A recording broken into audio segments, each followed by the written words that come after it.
invited to go back to our breathing, so that our collective energy of mindfulness will bring us together as an organism, going as a river with no more separation.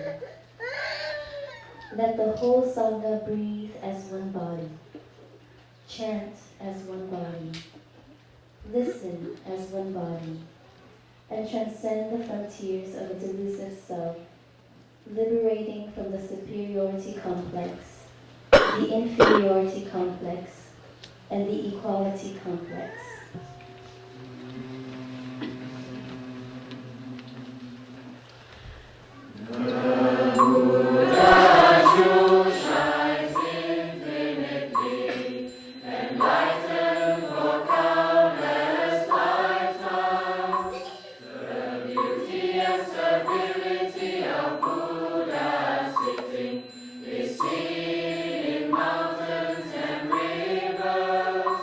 How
Mr. Lin Shen, do you understand English?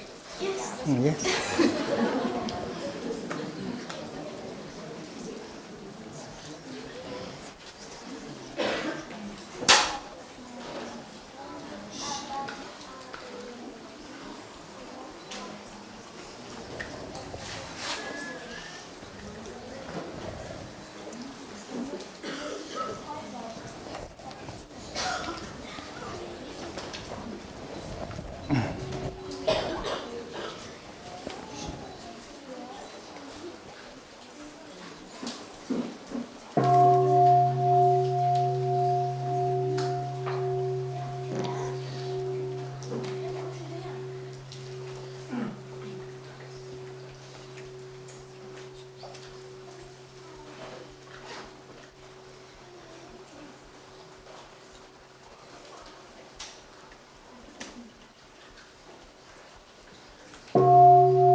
Morning, dear Sangha.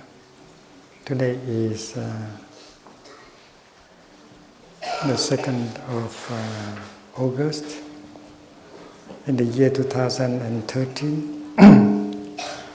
And we are in the full moon meditation hall of the new hamlet, Plum village. And today we have a Dharma talk in English. And this the last Dharma talk of the summer opening. The Dharma talk today is a little bit difficult, but I trust that the children can understand. Because I would try to make it very easy so that everyone can understand.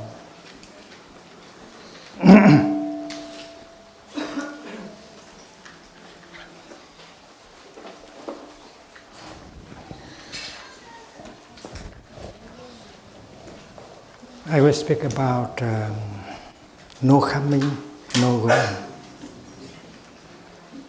No coming, no going. It's very interesting.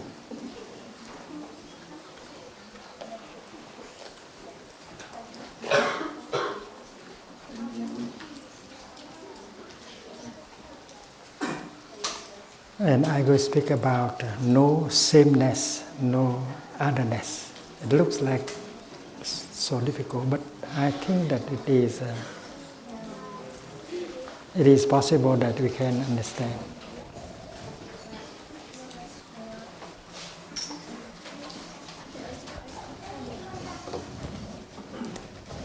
No coming, no going. This is a title of a song that we are going to sing later on today. And then no sameness,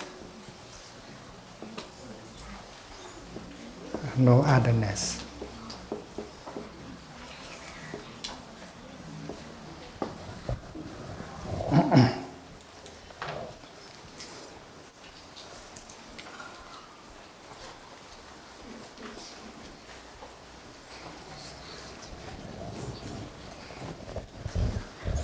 Cái túi của thầy, cái túi kinh của thầy.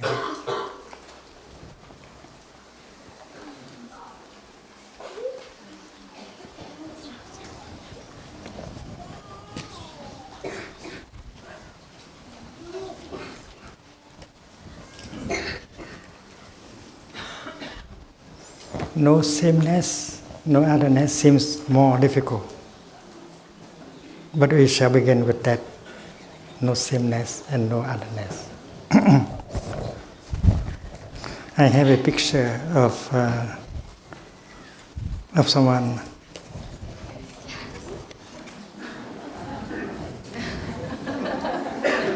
You know, he is this teenager. You recognize him?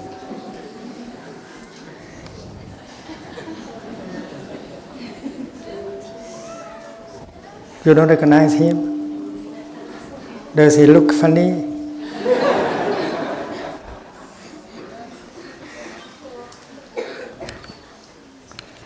It is Thay when he was 16. I knew it. And he just became a novice. 10 precepts, novice.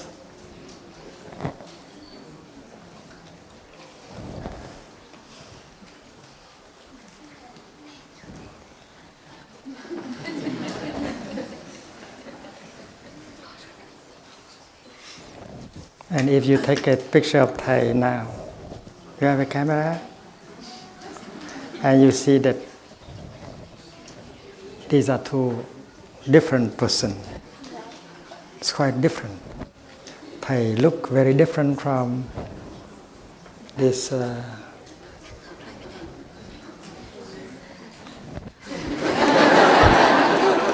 Thay look very different from this young man. So are they the same? Are they the same person? Or are they different persons? That is the question. Sameness, otherness. Can you give an answer? Are they the same person or are they two different persons? That is meditation.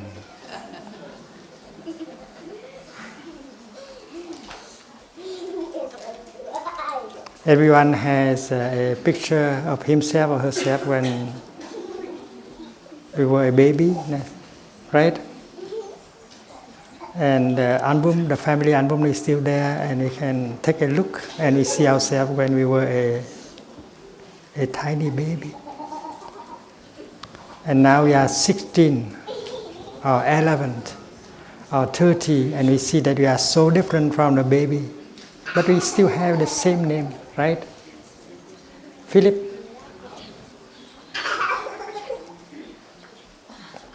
The same name.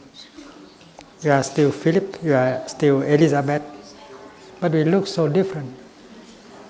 So the problem is whether we are the same person with that baby, with that little boy or little girl, or we are a different person.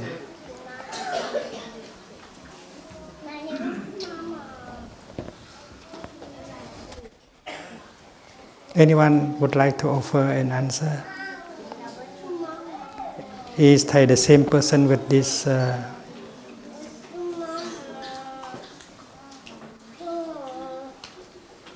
teenager, or is he a different person? They're both the same and a different person. Both same and different. Or neither same nor a different person. So this this is what the Buddha taught us, that we are not the same, exactly the same person, but we are not a totally different person either.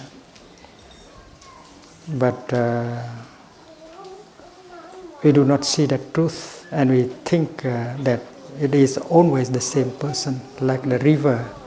Yesterday you took a swim in the river, and today you come back to the river, you think that the river is the same river, but that's not true. The water that in which you swim yesterday was no longer there, is no longer there. So it is new water. So it's not the same river. So that is not the same, nor a different.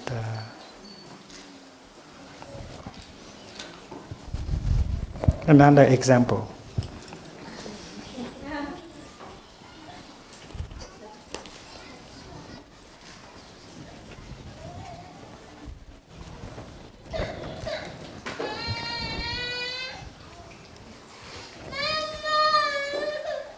we are going to ask the flame to come. Here is a flame.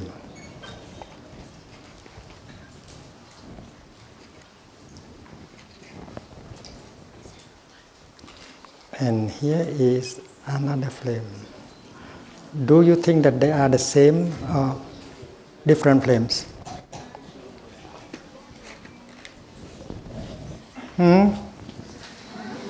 The same or two different flames? It's hard to say. It's not the same. It's not another flame. So that is the nature of things. And if we meditate, we can see things like that.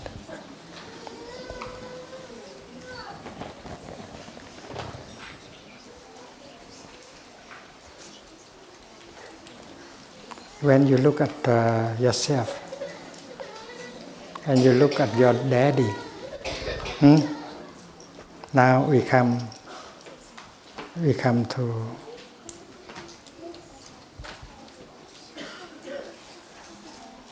a deeper level of meditation. When we look at ourselves and then we look at our father. And do you think that you are the same thing as your father, the same person as your father, or you are a different person? You are a daughter, you are a son.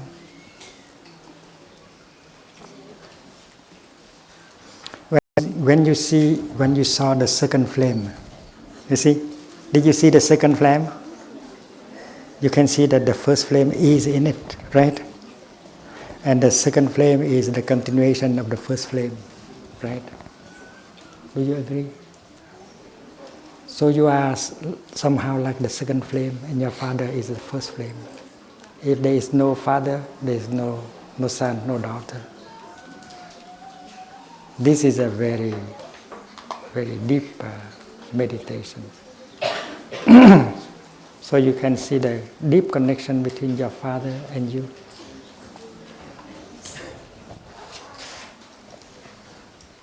And do you think that the second flame can get angry at the first flame? Because the second flame is the continuation of the first flame. They are the first flame.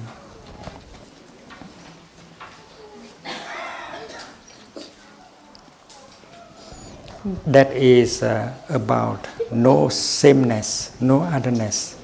When you say it's the same, it's not the truth. When you say that it's totally another person, another thing, that is not the truth. And that is the teaching of the Buddha called the middle way. The middle way means neither the same, nor a different thing, nor a different person. I think that is understandable for children. This is a very deep teaching of the Buddha. And later on you will need that kind of truth. Now we come to the second, no coming, no going. My little flame, please come. And the flame has come.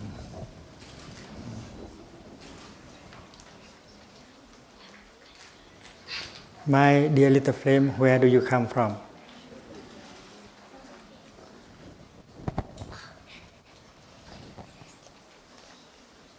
Do you have an answer? Where does it come from? The flame. Where do you come from?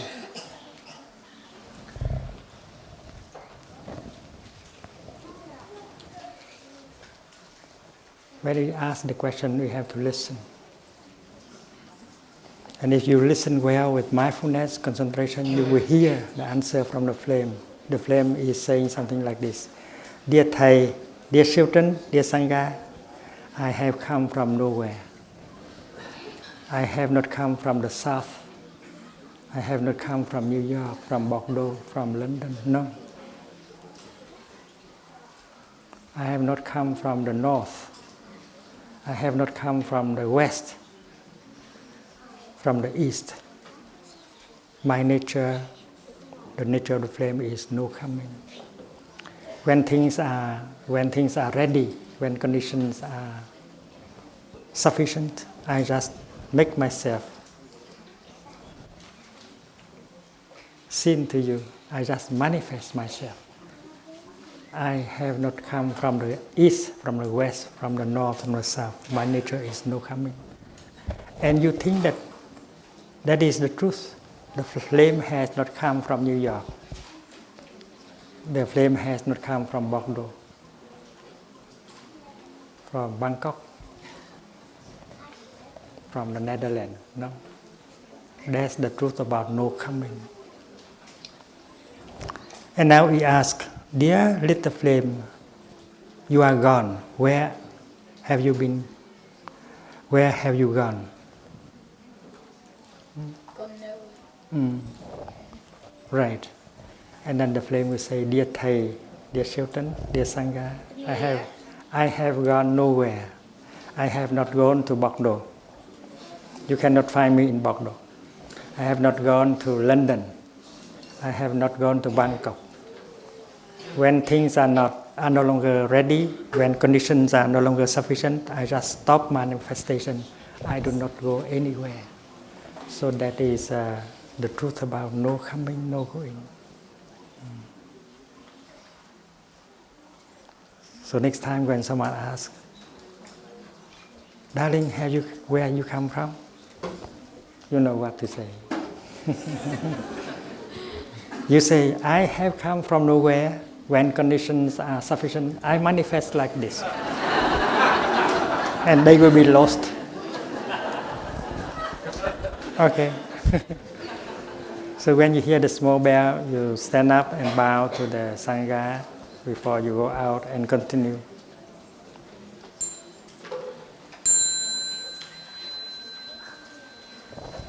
Tous les enfants, all children stand up and salute the Sangha before you go. Have a good day. Remember, no coming, no going. No sameness, no otherness. Thank you.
Yeah.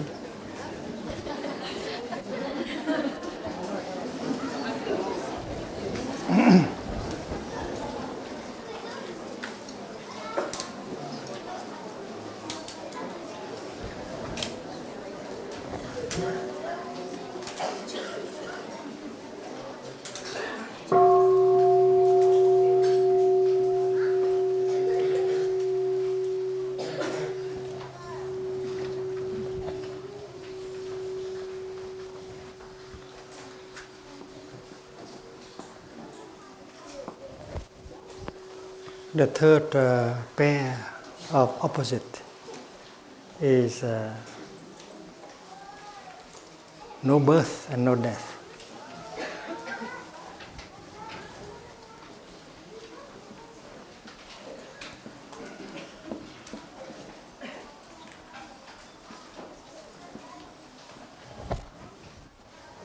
And the four pair of opposite is no being, no non-being.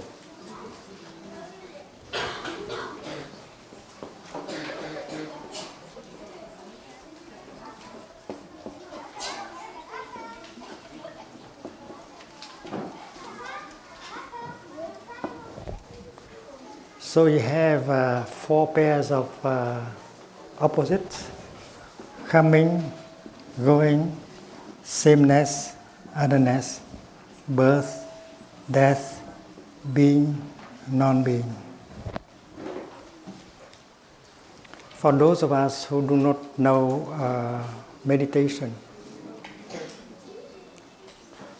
for those of us who do not have the time to look deeply, we see reality as having birth and death, coming and going, same or different.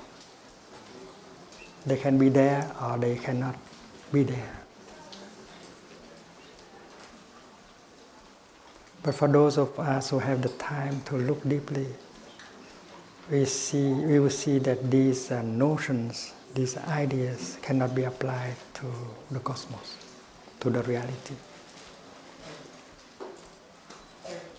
And when we have touched the nature of no birth, no death, no coming, no going, no sameness, no otherness, we are free from all kind of fear and despair and anger. And we have what the Buddha described as right view. Right view.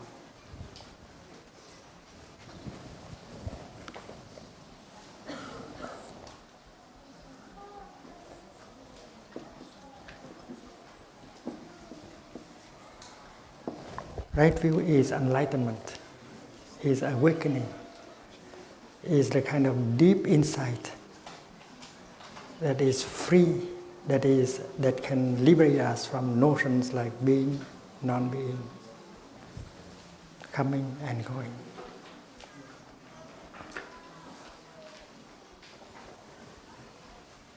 Let us continue. Let us visualize time as flowing from the left to the right.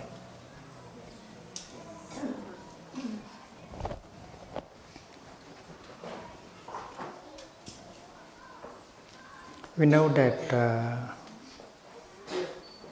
Buddhism practice of meditation can help bring relief and help us suffer less.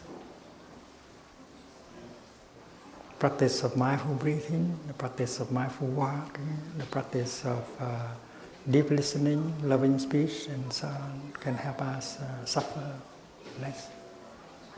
But the greatest relief we can get only when we touch our true nature. And that nature is the nature of interbeing, the nature of no birth and no death, no coming and no going. The greatest relief can be obtained when we have right view. And right view is a kind of insight that is free from all these notions. There are 8 basic notions: birth, death, coming, going, being, non-being, sameness and otherness. And with some skillfulness, we'll be able to understand and to transcend the notion of the notions that prevent us to touch the ultimate. Suppose time is flowing from left to right, and someone is born here, and we can call that birth, birth.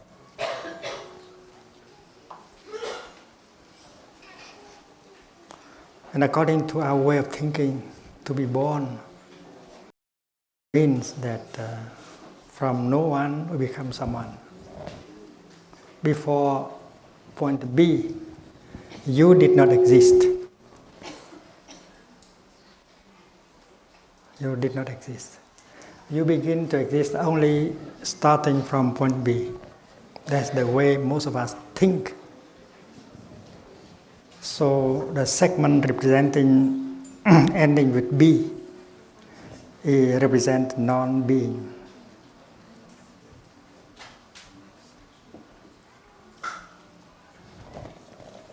And when you are born, you start being. That's the way we think.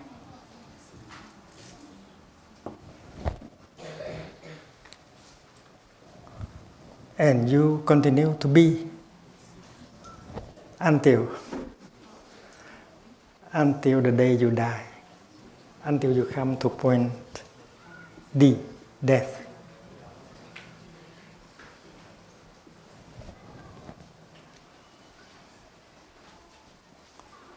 If we do not meditate, if we do not practice looking deeply enough, we will think like that. We think that we begin to be from point B, and when we reach the point D, we stop being. We die, we stop being. And again, we pass into the realm of non-being.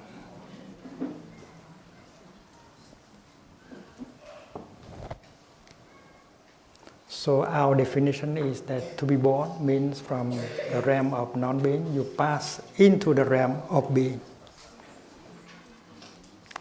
And to die means from the realm of being, you pass to the realm of non-being. You don't exist anymore. And that's the way we think. And that is the foundation of fear, despair, anxiety, and so on. Many of us are afraid of non-being. L'être et le néant.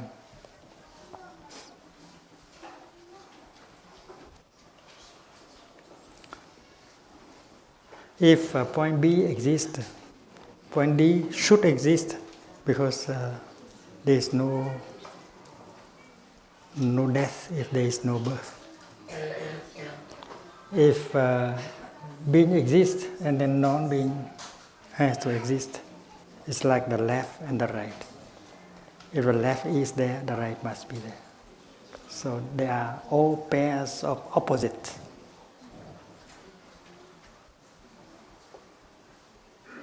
And here we have 4 basic pairs of opposites that deep meditation can help remove.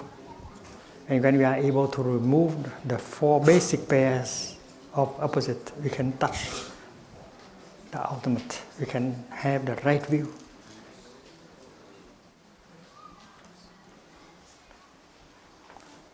The other day we spoke about a cloud.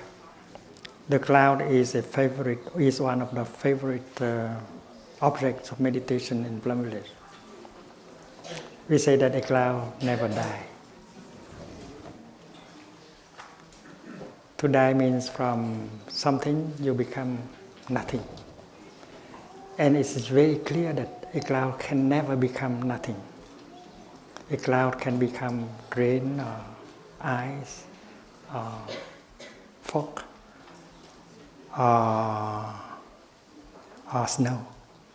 But it is impossible to become nothing. So it is impossible for a cloud to die. But not only a cloud, everything.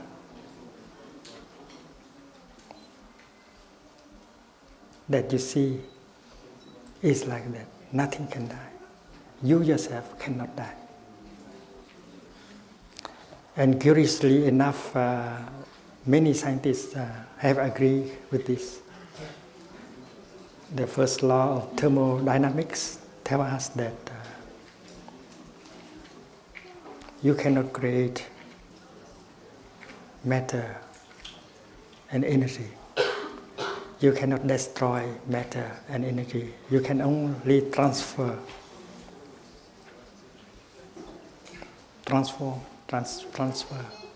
matter and matter into another matter, matter into energy, energy into another kind of energy, energy back into matter. But you cannot create or destroy matter or energy. And the French scientist has said it very clearly, plainly, rien ne se crée, rien ne se perd. Nothing is born, nothing dies. The true nature of reality is no birth and no death. And there are scientists who agree with this kind of insight presented by the Buddha. When we chant the Heart Sutra, it is very clear. It's no birth and no death. No coming, no going.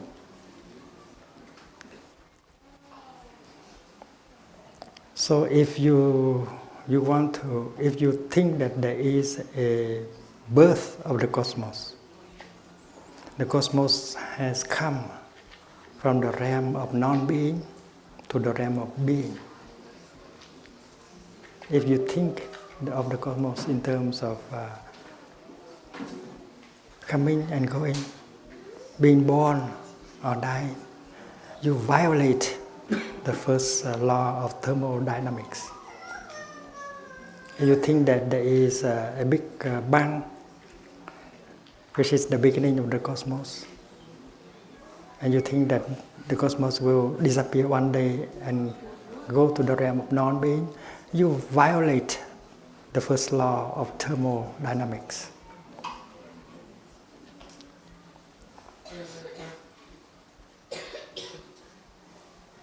So our cloud cannot pass from the realm of being into non-being. Our cloud can only become snow or rain or ice. So there is only a continuation, not death.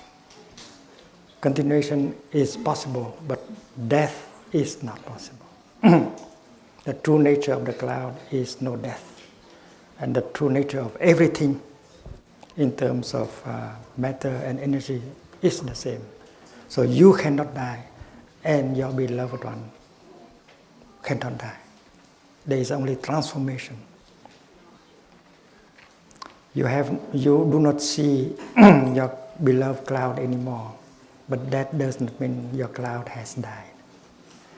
Your cloud has taken up a new form, a new manifestation, and you can recognize her in the rain or the snow. Being a cloud, that's beautiful. But being the snow, that's equally beautiful.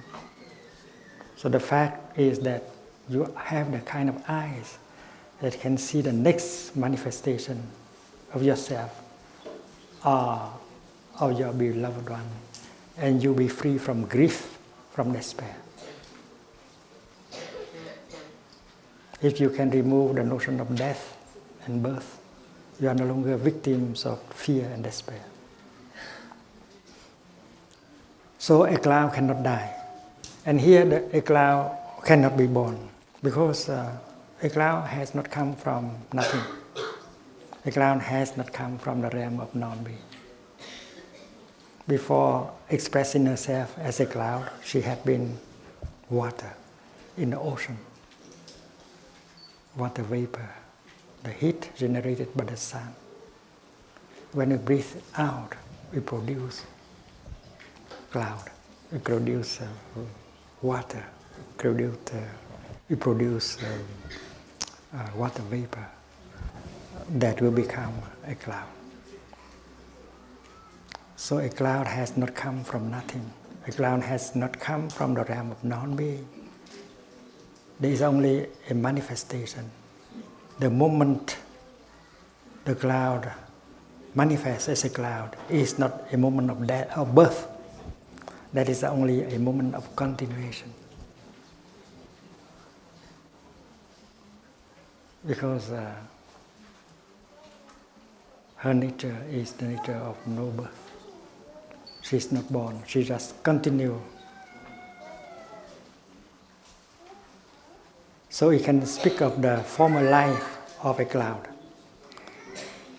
In her former life, the cloud had been the water in the ocean. Like a sheet of paper, In her former life, she had been a tree, a forest. So when you see something, someone, you look deeply, you can see their former lives. They have not come from nothing.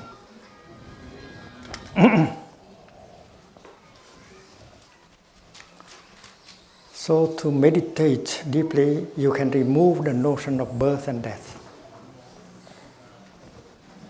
Nothing is born, nothing dies. And you can do that together with the scientists. They are also looking deeply. They are trying to find out the nature of reality. So if you can remove the pair of opposite, this notion of birth and death, you will be able to remove the notion of being and non-being also. Because the notion of birth and death are based on the notion of being and non-being.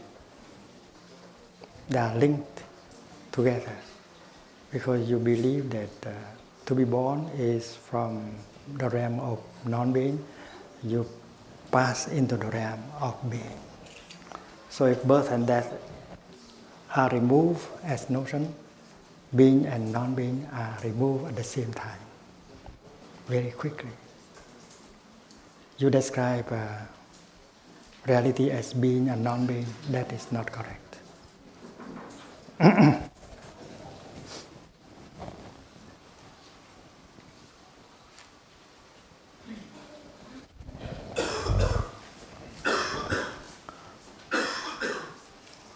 Look at this flower. This is the object of your meditation. When you look into the flower, you see a flower is made only of non-flower elements. You see the rain, the cloud. Rain and cloud are not flowers. They are non-flower elements, but they are very crucial for the making of a cloud. And if you continue to look, you see other non-flower elements, like the sunshine. The sunshine is not the flower. The sunshine is a non-flower element. And without the sunshine, there is no flower possible. So if you continue to look, you see the earth, time, space, the gardener, and the whole cosmos in the flower. The whole cosmos has come together in order to help the cloud to manifest. And you can conclude that a cloud is made only, uniquely, of non-cloud, and not a flower is made only of non-flower elements. She has no separate existence. She cannot be by herself alone. She has to interbe with the whole cosmos.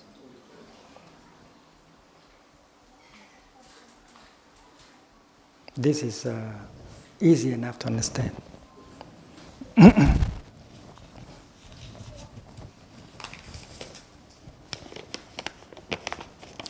This sheet of paper has the left and the right. The left cannot be by itself alone.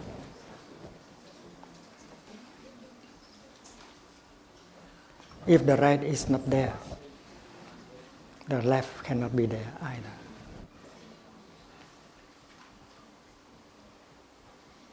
You cannot say, you cannot ask a friend to come and take the right and go to Bordeaux, and another friend to take the left and go to Toulouse. It's not possible because the left is there because the right is there. You cannot be by yourself alone. You have to interbe with the opposite. So the left is not exactly the enemy of the right. Thanks to the left, the right can be. The right is not the enemy of the left.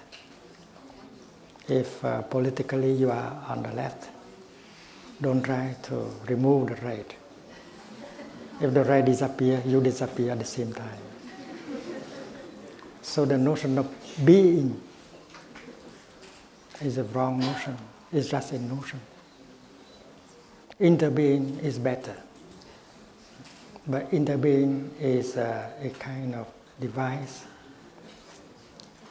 that can help us remove the notion of being.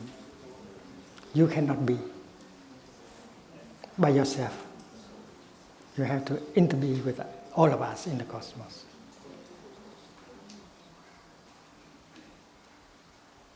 So the other day I wrote in calligraphy, you are, therefore I am. The left is because the right is. And that is the teaching of the Buddha. When the Buddha spoke about the coming into being of the cosmos, he said, this is because that is.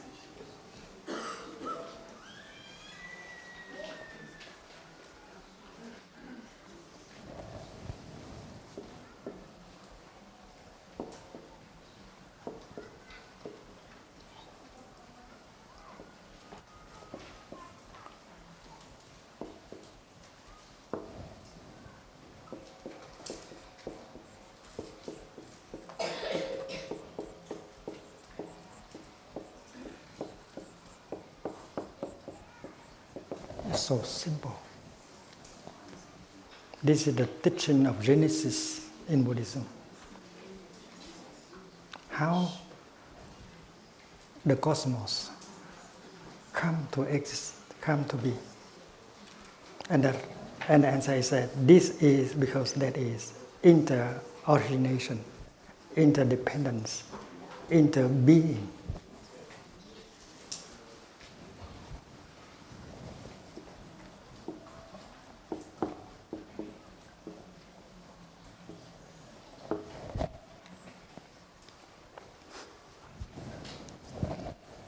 Interbeing and the teaching of interdependence is a kind of instrument that you can use to remove the notion of being and non-being. Because the notions of being and non-being cannot describe reality as it is. To say that the world is, that is wrong. And to say that the world is not, that is equally wrong.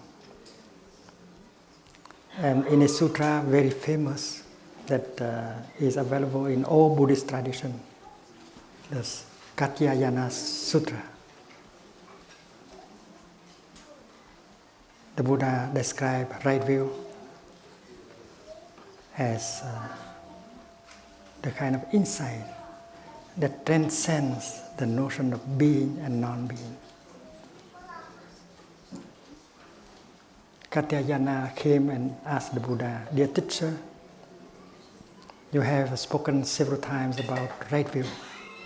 What does it mean exactly, right view?" And that morning the Buddha said, right view is the kind of insight that transcends, that is free from the notion of being and non-being.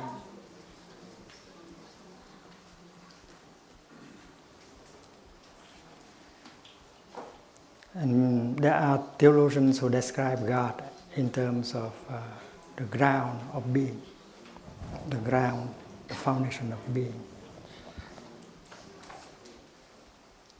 And you may ask, if God is the ground of being, who will be the ground of non-being?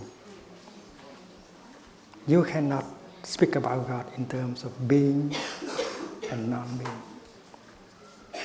God is the ultimate. And the ultimate is free from the notion of being or non-being. That is why to say the word is, God is wrong. What is not is equally wrong. God cannot be described in terms of being and non-being. And not only God, but the creature, the world, a creation of God, cannot be described as being and non-being either.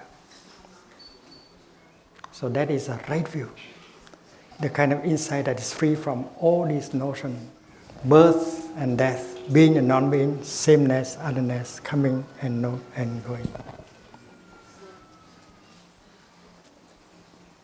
Therefore, in Buddhism, to be or not to be, that is not that is no longer the question.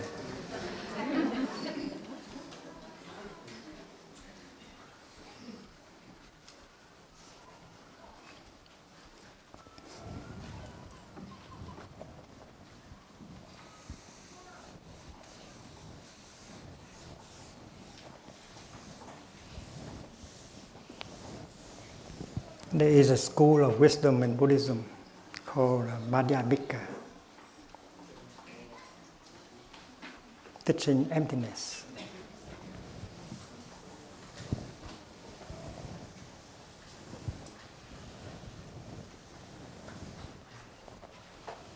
The school of Prajna Paramita, the wisdom can help us go to the other shore.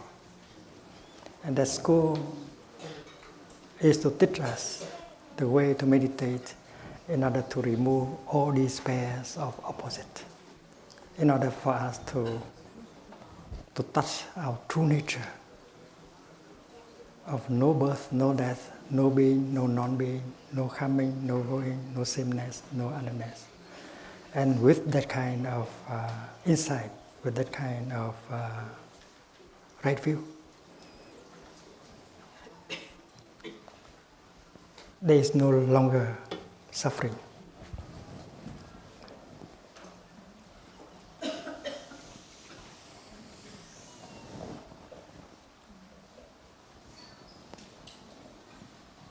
The teaching of interbeing is to help us remove the notion of being and non-being. It's very skillful.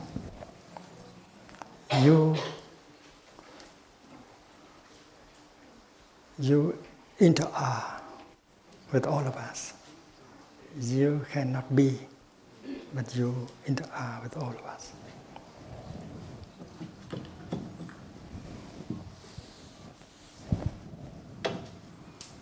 And with right view, every thought that you produce is right thinking.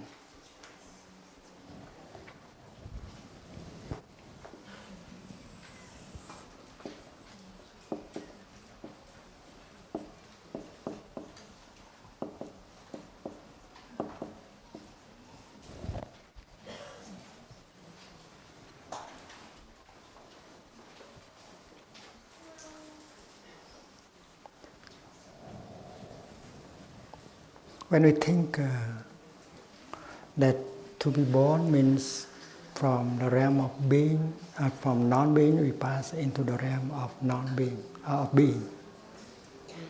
And to die means from the realm of being we pass into the realm of non-being.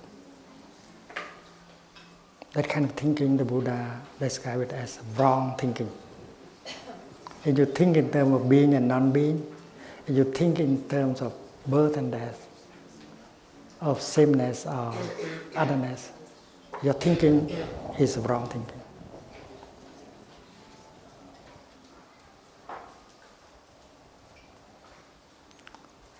So when you have right view, your thinking is free from all kind of discrimination. Discrimination between being and non-being, birth and death, and so on. And as far as discrimination is still there, and then suffering is there. Suppose you think that the Father and the Son are two separate entities, and the Father can be happy even if the Son is unhappy.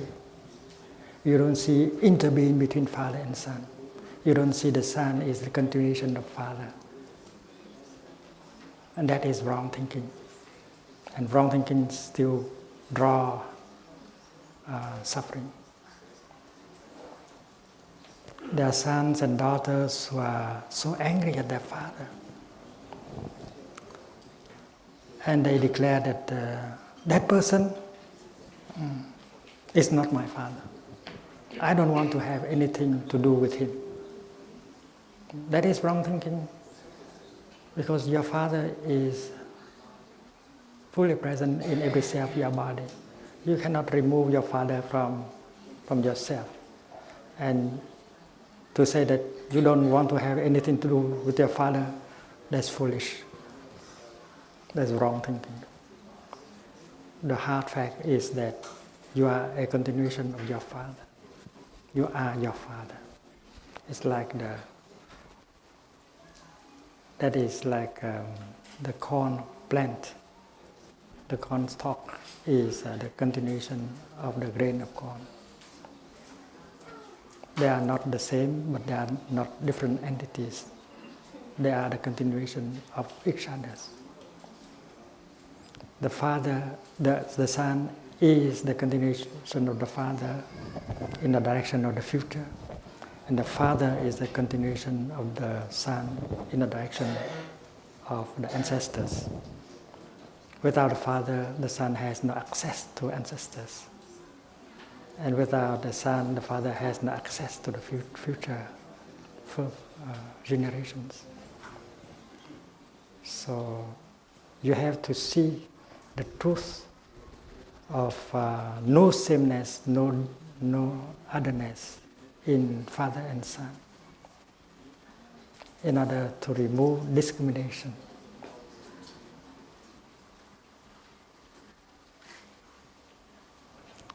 So right view is the kind of insight that is utterly free from all kind of discrimination.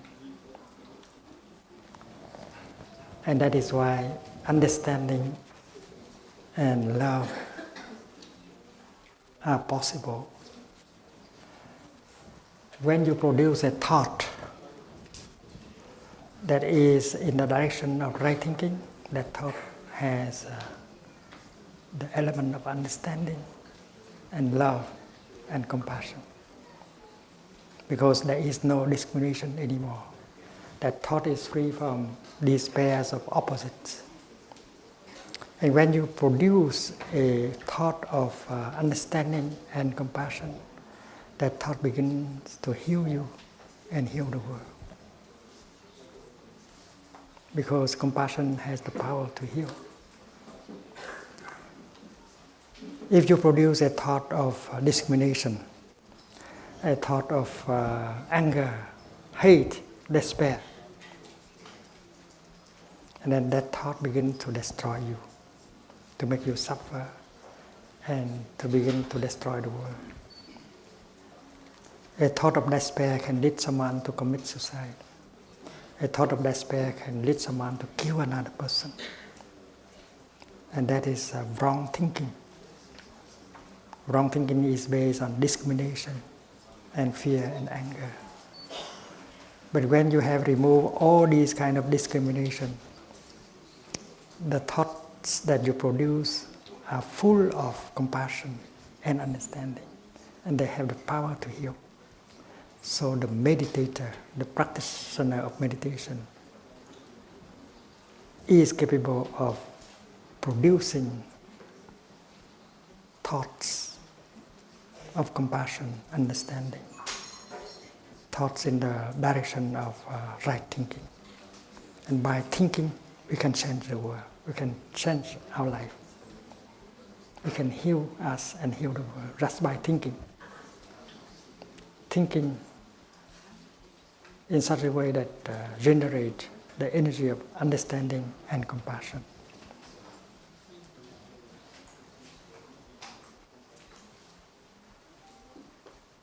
And thinking like that is possible when we can remove discrimination. Discrimination is the foundation of fear, anger.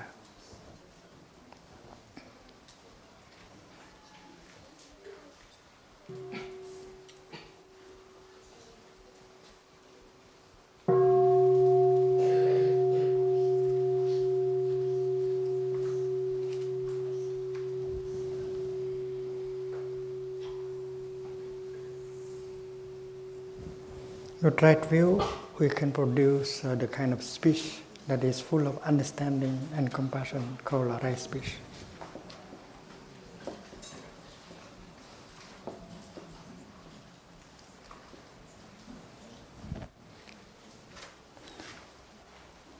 You have understood your suffering. You have understood the suffering of the other person. That is why you are not angry at him anymore. You want to say something to help him suffer less. And your speech is full of compassion and understanding.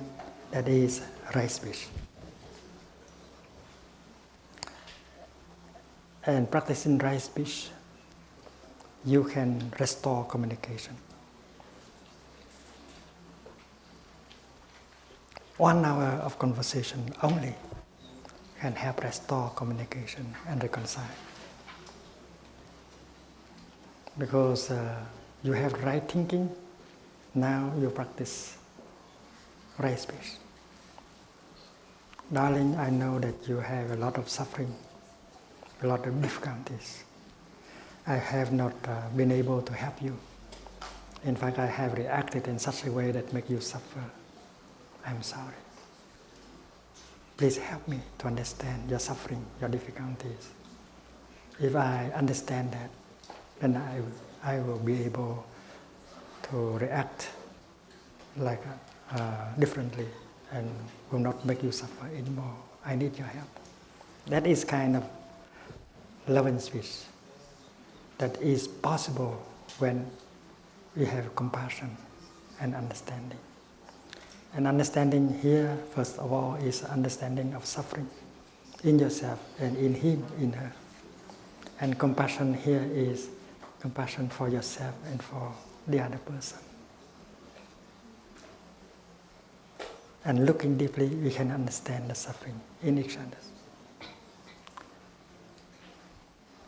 So there are those of us who have practiced only 4 or 5 days and are capable of speaking in such a way that can open the heart of the other person, help the other person and listen to the other person, and help the other person suffer less and begin to heal. And that can restore communication and bring about reconciliation.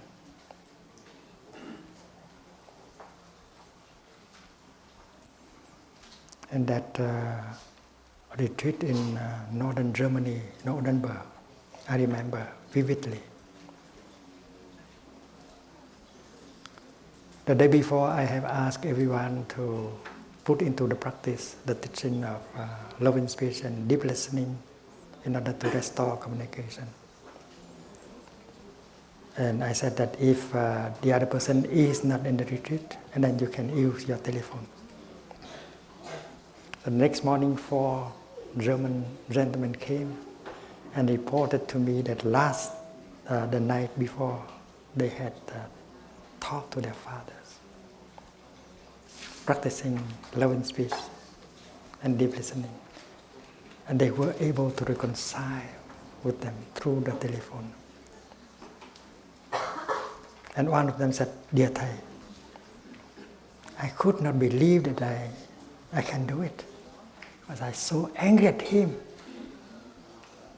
that I never imagined that I can talk to him in that way. But after 5 days of practice and looking deeply into his suffering, suddenly I found I myself capable of using that speech when I called him. I was surprised by myself. And he have reconciled.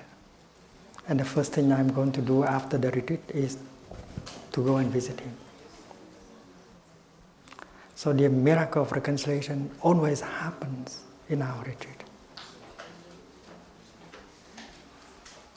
And it is possible to end the difficulties just by using loving speech and deep listening. If you know that his suffering is your suffering, your happiness is his happiness, and then right speech is possible.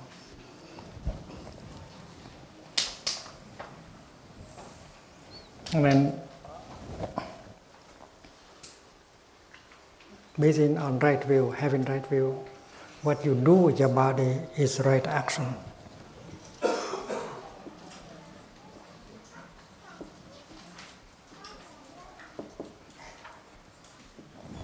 Right action is the kind of action that can protect, that can save, that can support other living beings, our environment, and so on. Because you have no discrimination, you have generated understanding and compassion. That is why everything you do has compassion in it. When you eat with compassion. You eat in such a way that you will not harm nature and make other living beings suffer. When you get a job, your livelihood is helping you and not and helping the environment and other people and not to harm them. And that is right action.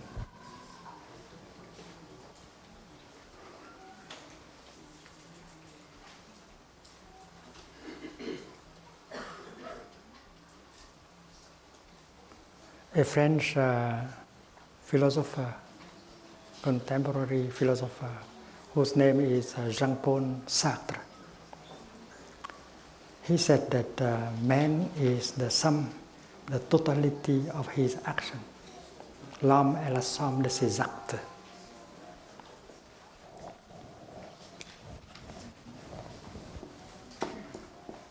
L'homme est la somme de ses actes.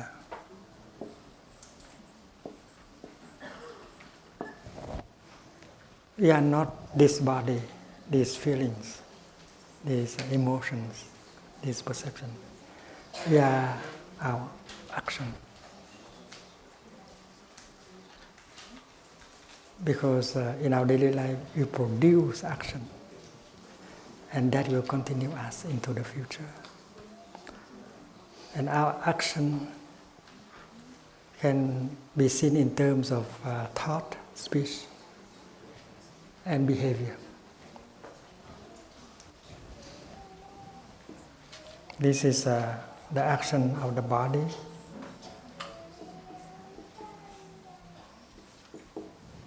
This is the action of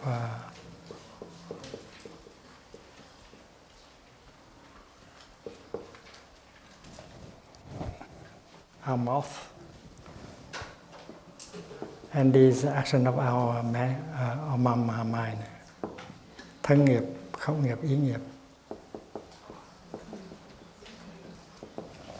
And nghiệp is karma. Karma means action. So, according to Jean-Paul Sartre, man is his karma. Every day we produce thought, speech, and action. And that is our value. And when this body disintegrates, you continue always with your karma, your action. They don't see you as you used to be seen, like a cloud. But the cloud cannot die. A cloud continues with the snow, with the rain and so on. You continue with your action, your karma. And if today you produce beautiful thoughts, beautiful speech, and beautiful action, and then you continue beautifully in the future, you can assure a beautiful continuation by good practice. Because you can heal yourself and you can help heal the world. So these three aspects of karma.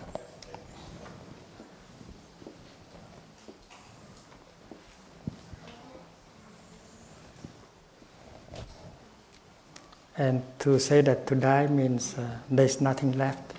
That's wrong view. You cannot die. You continue always, for better or for worse. It depends on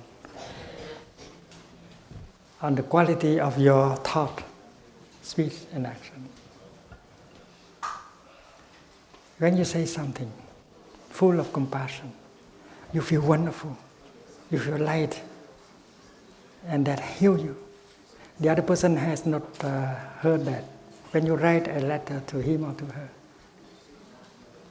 and if the letter is full of understanding and compassion, it begins to heal you first. And when the other person reads it, the healing begins with him or her. So a good practitioner always write letters like that, or say things like that, that has the power to heal. And we can do it today, with or without the telephone, with or without the computer.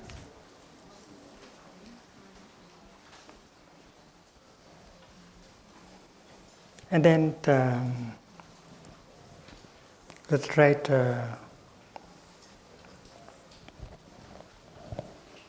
right view. The kind of livelihood that we choose will be right livelihood.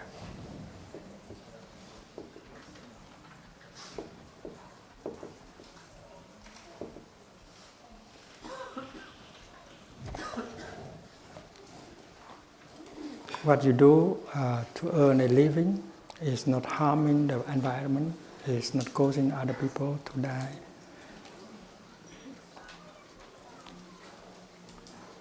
We live in such a way that can allow other beings a chance to live also. That is right livelihood.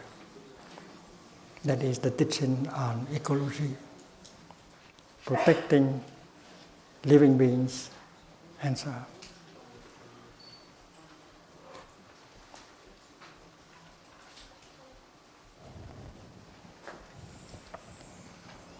And then with right view, you practice right diligence.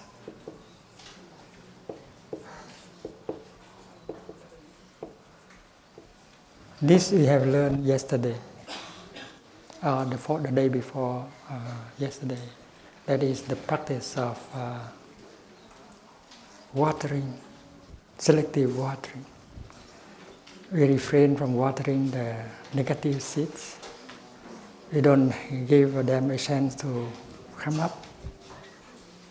And every time it happens that they come up, we know how to help them, to take care of them, and help them to go back to the original place, position, down in the store consciousness. And the good seed in you and in your partner, you try to water every day so that they come up and make the landscape of the mind beautiful, joyful. And you can also water the good seeds in him or in her so that the landscape of her mind will be pleasant and beautiful also. This is everyone can do. Everyone has good seeds. And if you recognize them and water them, and then the other person will be happy right away. And if she is happy, you can be happy also. So that is the teaching of right diligence that we have learned on, I think, a few days ago.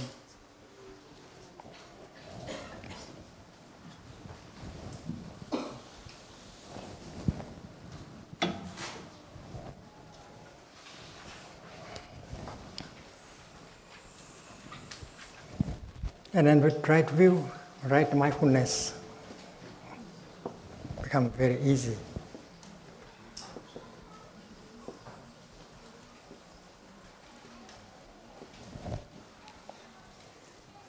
The practice of mindfulness helps us touch the refreshing and healing elements in us and around us, so that we can transform and nourish us. The practice of mindfulness helps us to handle the suffering in us, so that we don't have to suffer much. And we can transform the mud into the lotus. And then mindfulness carries within itself the energy of concentration, right concentration.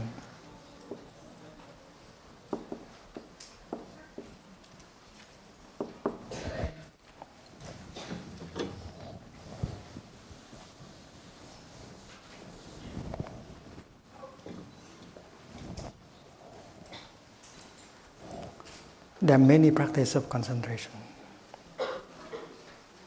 In the Sutra of Mindful Breathing, the Buddha proposed the concentration on impermanence. The concentration on the nature of non-craving. The concentration on the nature of no birth and no death. And the concentration on letting go, that will help us liberate from our afflictions. But there is a practice of concentration that is available in all schools of Buddhism. It's called the Three Doors of Liberation.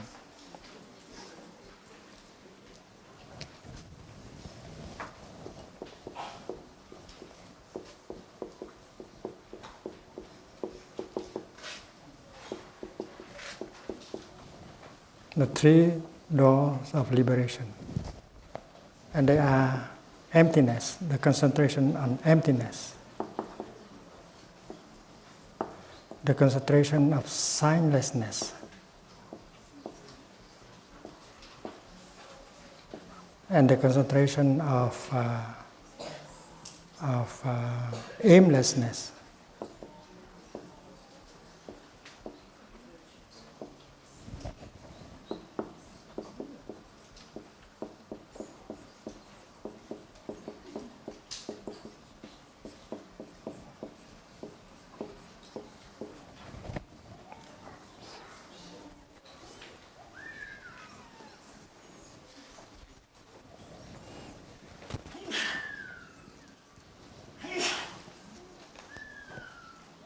And these practice of concentration, they help remove afflictions, fear, anger, despair.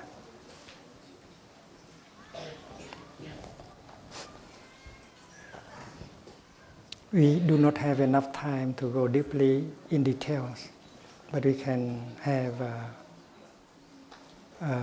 a notion about that, and we shall continue to learn about this practice of concentration. The first of all is emptiness. And emptiness is not something negative.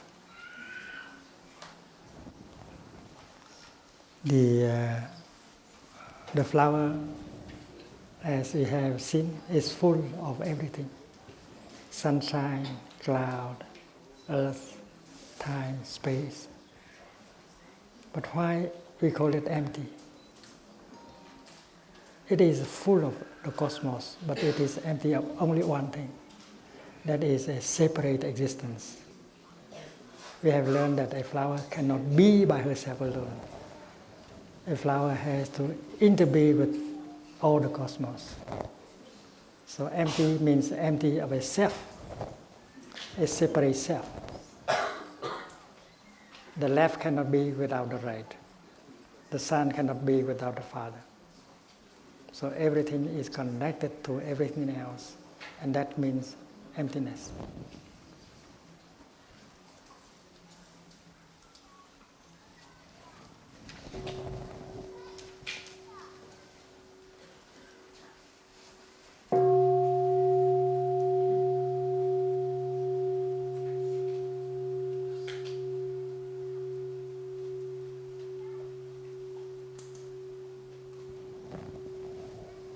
When you look into your body, don't think that your body is yourself and you own your body. No, this body is a continuation of the body of your ancestors. You are a stream. You are not a self. All your ancestors are in you, are in every cell of your body. Your father, your mother, your ancestors, they are all in your body. So you carry all your ancestors in you. And Mother Earth is in you too. You do not have a separate self. This body is a continuation of the body of your ancestors, of your father and mother.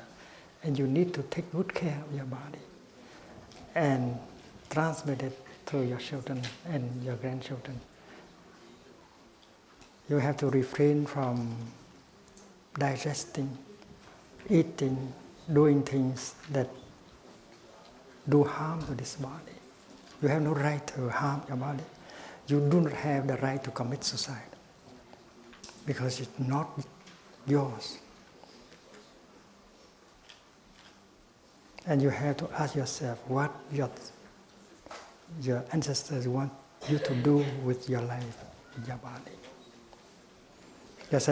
Your ancestors might have the deep wish to get enlightened, to get total freedom, but has not done it, and expect that you can do it for them. You can get the freedom for them. If you can get the freedom, the awakening, and then all your ancestors in you will profit. You are very kind to your ancestors, your parents, if you can get enlightened and free from all afflictions.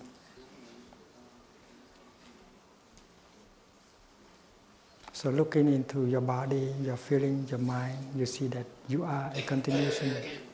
You are empty of separate self. You are full of everything except a self, a separate self. And that is the meaning of emptiness. To be empty means to be empty of a separate self that remains the same forever. There is nothing like that. There is nothing that can remain the same forever. The self. This is a very deep meditation. And all the literature of Prajna Paramita deal with the problem of emptiness. And the Heart Sutra is the shortest text on the teaching, and you recite every day in your temple. Signlessness is the kind of meditation that help you not to be victims of grief and despair. You have to be able to see your cloud in the rain, in the snow, in your tea. Your cloud cannot die. And you cannot die by yourself. If you are caught in an appearance, caught in a sign, and if you don't see that form anymore, that sign anymore, and you cry, and you despair, that's because you have not been able to see the continuation of the cloud in the rain, in the snow. So to train ourselves to think and to see things in the light of signlessness. And then you can touch the world of no birth and no death. And you do not cry anymore just because your beloved one is no longer in her usual form. Your beloved one never died. She continues always. And if you have the eyes of signlessness, you don't need to cry. The rain, you are crying because you don't see your cloud anymore. Your favorite cloud, your beloved cloud. And your cloud is now in her new form, the rain. And the rain is calling you, darling, darling, I'm here, don't you see me? I'm not dead. And if you can see the cloud in the rain, there's no longer any grief, any sorrow. Or that is a door of liberation, the second door of liberation.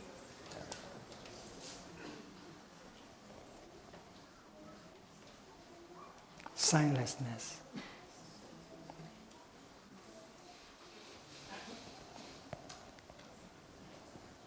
And the third practice of concentration is aimlessness. The Sanskrit word is apranihita.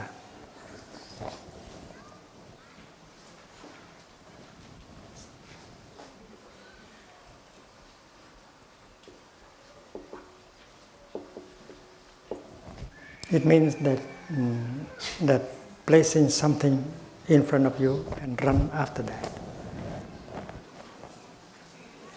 You are looking for something. You think that you want to become that.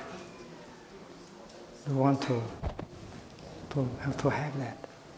That something might be God, might be the kingdom of God, might be nirvana, might be enlightenment, might be happiness. So that is the object of your searching, of your longing. And if you continue to suffer because you are still running after something, an object, even that object is God, the kingdom of God, the pure land, nirvana.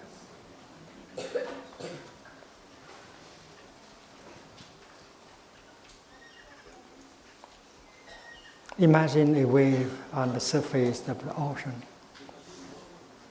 She suffers of notions like beginning, ending, going up, going down, be there and not to be there. She's scared because she has notions that to be a wave, that's too difficult. But if she knows how to look deeply, she recognizes that she is water. And the moment when she knows that she is water, she's no longer afraid. She enjoys going up, she enjoys going down. She's no longer caught by the idea of beginning, ending, birth and death.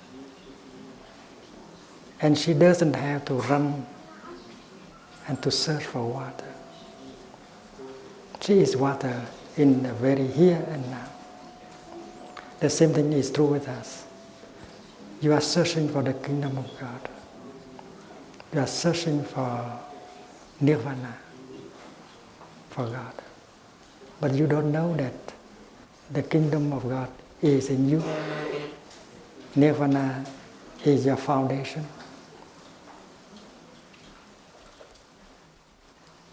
You have been nirvanized for a long time. You are in the kingdom of God and you belong to the kingdom. You don't have to run and search for it. And that is the teaching, the practice of aimlessness. In French, la non-poursuite. The moment when you realize that you are wonderful like that, you have already a kingdom in you. You can touch the kingdom with every step. And then there is no more suffering, and you can stop. And happiness is possible only the moment when you stop running after the object of your craving. Even the object of your craving is nirvana. Because when you touch then your nature of no birth and no death, no coming, no going, then you touch nirvana with every step, with every breath, in the here and the now. And that is the teaching of aimlessness, apranihita. So when you come to the practice center, Many practices help you to suffer less, to get a relief. But the greatest relief you can get only when you touch nirvana, you touch the nature, your own nature of no birth and no death. And that is not something you look for in the future or elsewhere. It is right here and right now. You belong, your body, you belong to that. You are already what you want to become.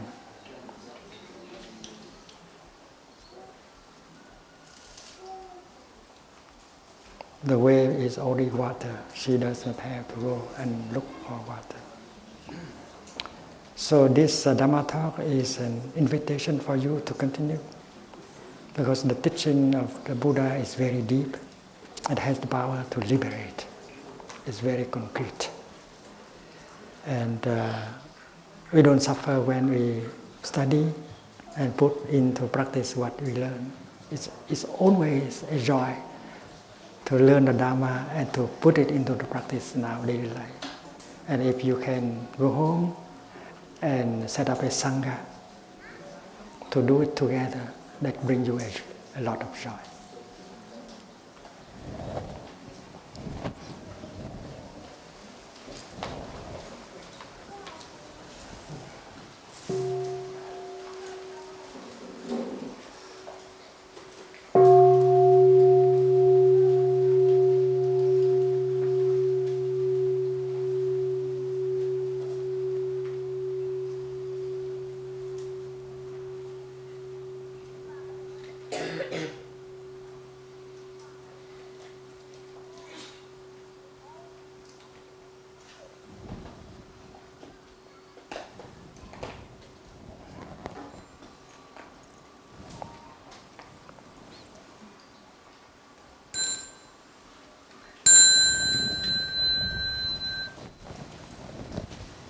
Dear respected Thay, dear Sangha,